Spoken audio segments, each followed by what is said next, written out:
55,400 करोड़।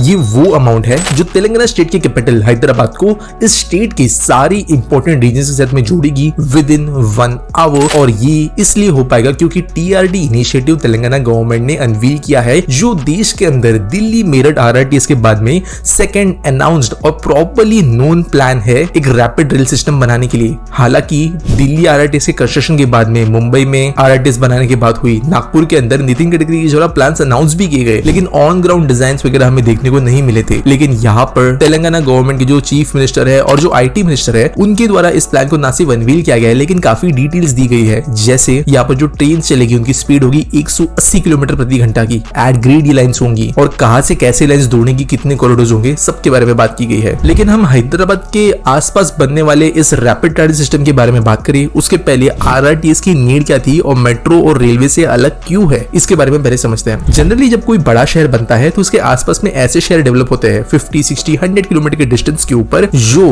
बहुत जरूरी होते हैं इस शहर के ऊपर अपने इकोनॉमिक डिपेंडेंस की वजह से। यानी काफी लोग ऐसे होते हैं, काफी बिजनेस ऐसे होते हैं जिन शहरों के बीच में ट्रैवल करते हैं, गुड्स का मूवमेंट होता है और इसलिए लोग एक तो रेलवेज के ऊपर या हाईवेज के ऊपर डिपेंड करते हैं इन शहरों के बीच में ट्रैवल करने के लिए। यही पर होता यह है कि धीरे धीरे ये शहर के बीच के अंदर की जो कनेक्टिविटी की नेसेसिटी बढ़ जाती है। अब दोस्तों ये दुनिया भर का नियम है कि हाईवे अगर कितने भी हम बड़े बना ले, फिर भी उसके वजह से कोई ट्रैफिक के कंजेशन का इशू सॉल्व नहीं होने वाला है। पॉल्यूशन में वो बढ़ोतरी देता है और धीरे धीरे कंजेशन उतना बढ़ जाता है कि लोगों को समय ज्यादा ही लगता है। सेम चीज हमें देखने मिलती है दिल्ली NCR के अंदर, जो इसका प्राइम एग्जांपल है। दिल्ली मेरठ दो ऐसे शहर जिनके बीच में लाखों लोग रोजाना ट्रैवल करते हैं। एक्सप्रेसवेज होने के बावजूद कंजेशन यहाँ पर देखने को मिलता है। लेकिन यहाँ पर मेट्रो भी नहीं बनाया जा सकती क्योंकि मेट्रो बहुत ही लिमिटेड जगहों पर अपने स्पीड को अच्छे से मेंटेन कर पाती है, क्योंकि जनरली मेट्रोस के जो स्टेशन होते हैं वो 1.25 किलोमीटर के डिस्टेंस में होते हैं। इनकी लाइंस को जो है स्टैंडर्ड गेज में होने के बावजूद ज्यादातर केसेस में एट ग्रेड यानी जमीनी लेवल पर नहीं बनाया जाता, बल्कि वायडक्स के ऊपर बनाया जाता है। इनके अंदर के जो सिस्टम्स होते हैं वो बहुत अलग तरीके के होते हैं और इसलिए एक ऐसे ऑल्टरनेटिव की जरूरत है जो रेलवे से हाईवेज तो नहीं हो लेकिन मेट्रो जितना छोटा भी नहीं। और यही पर रैपिड ट्रांजिट सिस्टम या रैपिड ट्रांजिट ट्रेन या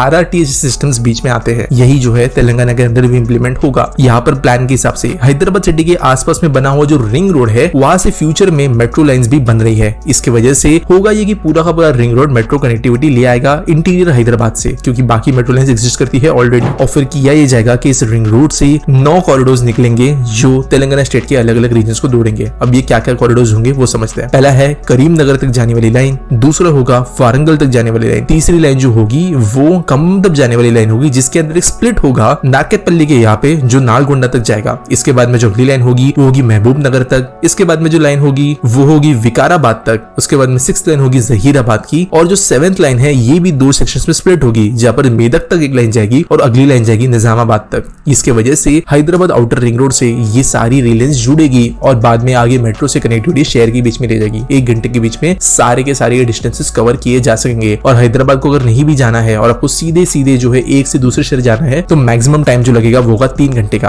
अब डिटेल्स के बारे में बात करें तो यहाँ पर ये एट ग्रेड लेवल्स होगी, यानी बेसिकली यहाँ पर वायडक्स के बदले में मैक्सिमम जो लाइन है वो जमीन के ऊपर ही बनाई जाएगी। यहाँ पर 792 किलोमीटर का करंट एस्टिमेट है टोटल लाइंस का और जो कॉस्ट इस प्रोजेक्ट के लिए ली जाएगी वो होगी 70 to 75 करोड़ रुपीस पर किलोमीटर। करंटली बन रहे RRTS सिस्टम के जैसे ही यहाँ पर जो स्टेशन होंगे वो vital towns, road junctions, existing railway station और एक मल्टी मॉडल हब बनकर कई रीजन्स को कनेक्ट करेंगे, जहाँ पर लोग एक से दूसरी जगह पे ट्रैवल करते समय इंटरचेंज करते हैं। जो ट्रैवलिंग होगी वो कंफर्टेबल और रिलायबल होगी, ना कि इंडियन रेलवेज के जैसे और ना हाईवेज के जैसे। और इसीलिए ये एक बड़ी बात है क्योंकि ये एनेबल करेगा हैदराबाद और तेलंगाना स्टेट को ओवरऑल एक बड़ी इकोनॉमी बनने के लिए। चाइना के अंदर हमने देखा है जो शेंजन से लेकर वांगजू तक का एरिया है वो एक इंडिपेंडेंट शहर की तरह डेवलप होना शुरू हो गया। इनफैक्ट बीच के अंदर के शहर गायब हो जाते हैं, इतना अर्बनाइजेशन बढ़ जाता है। सेम चीज यहाँ पर भी पोटेंशियल बढ़ाती है। और ये रही बात हैदराबाद से बनने वाले देश के सेकंड मेजर RRTS स्टेशन के बारे में। होपफुली ये प्रोजेक्ट जो है जल्द शुरू होगा और डिटेल्स हमें इसके बारे में मिलेगी। आपको इसके बारे में क्या लगता है मुझे कमेंट सेक्शन में जरूर बताना। वीडियो अच्छा लगा तो लाइक करना, बहुत अच्छा लगा तो सुपर थैंक्स कर सकते हो आप। और मिलेंगे अगली वीडियो में।